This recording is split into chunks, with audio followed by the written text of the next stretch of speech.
Hi there, it's Christy with Life in Specs. Let's talk about chronic illness. I know, what a fun topic for today. Well, the reason I want to talk about this is because there have been a few videos that I've done where I mentioned that I was feeling really bad that day and that I dressed accordingly to try to help myself feel better on that particular day. Well, I live with chronic illness. Hi, welcome to my world.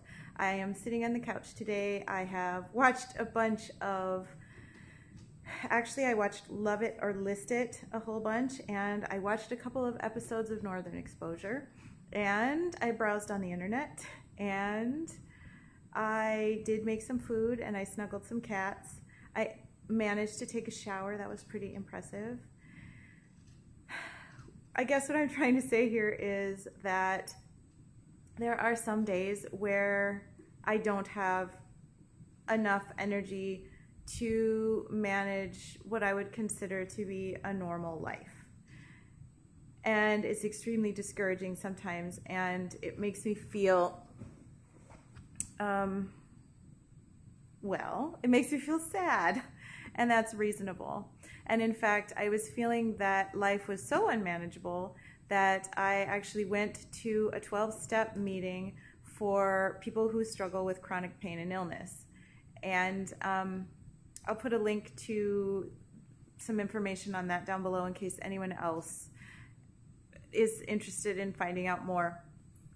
I was impressed by the group. I was impressed by the structure. I was impressed by the materials that I got. I got some little pamphlets. There's one on meditation, which I'm big on anyway.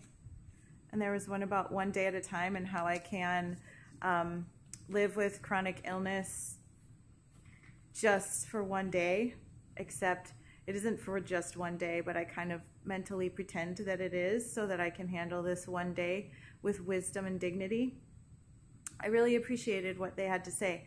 The only problem was that because I did that yesterday, today I haven't been able to do much at all because that meeting was far away. I drove for 45 minutes to get there, but because it was later in the afternoon when it was over, I drove over an hour to get home.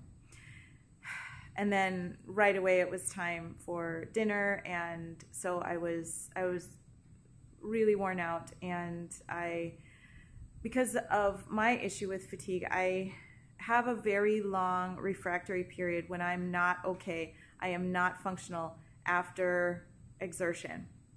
I have to be very careful to stay within my energy budget for any particular day and any particular week. Otherwise, it takes me a long time to recover, and my emotions go way, way out of control.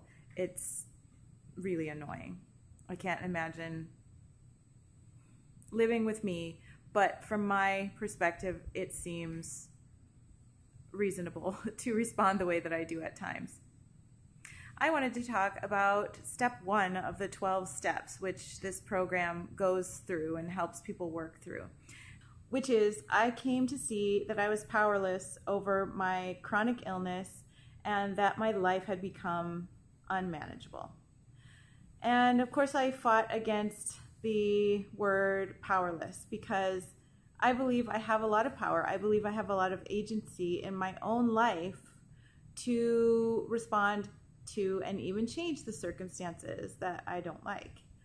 And I have done a lot of lifestyle change, diet change, mental change to better help my body hopefully heal. And I desperately want to be well and to be fixed. And I'm not. I am not fixed. Every time that I had a new thing, we would get a diagnosis and I would think, yay, now I can fix it. And then the next thing would come and I would think, yay, now I can fix it. And I'm not fixed. And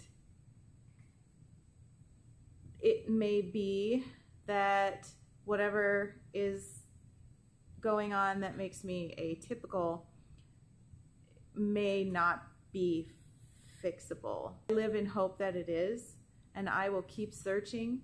But in the meantime, I need to be at peace with my limitations. And I think that's what step 1 is talking about. I am limited.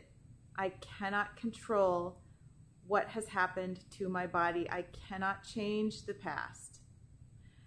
I can't change that I live with limitations. I can't change that other people often will not understand my limitations. I really hate them. I hate my limitations, not the people. I can't change certain things. But there are other things that I can change, and I can definitely choose my attitude. I can choose to be at peace. I can choose to be grateful in my situation, whatever it may be. I don't live with chronic pain. That's a huge blessing and something that I'm grateful for. There are a lot of things I'm grateful for. And yet sometimes I feel despondent because of the boundaries that have been placed on me against my will. I don't like to feel as if I have no control over those things, as if I have no agency in what happens to me. And I'm having this health crisis now, another health crisis now, when I am older, and somehow it's worse because I keep thinking, this is not the life that I wanted. This is not what I signed up for. This was not my plan. This isn't who I want to be. And those are things that I can't change. I now get to be someone who chooses to live with dignity and courage and positivity in a body that isn't fixed, but which is working, which is trying hard to get well, and which I can still treat with care and respect and patience, even when it doesn't do what I would prefer it to do. I think that's what step 1 is talking about. I need to practice a lot. I need to keep speaking the truth to myself, that I can still strive for wellness. I can still pray that there is an answer and that we find it, and that I am completely healed and whole and well and healthy. And I have all the energy that I want for all the many things that I wish to do in the world with the time that I have left, how much ever that may be. At the same time, if I don't get to experience that miracle, I need to be at peace. I need to be content. I need to be grateful. I need to be in control of my thoughts and my emotions. No matter how I feel, those are things that I can control.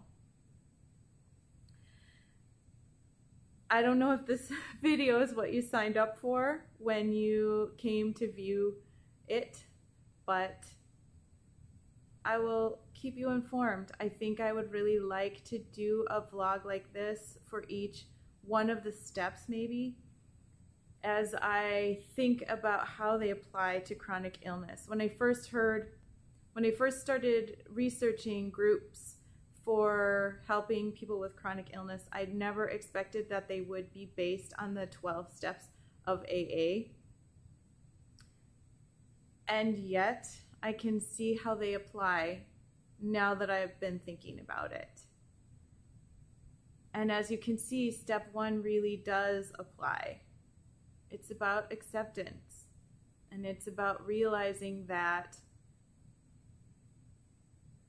if I don't purposefully adjust, my life will not be manageable. and I'm all about being purposeful.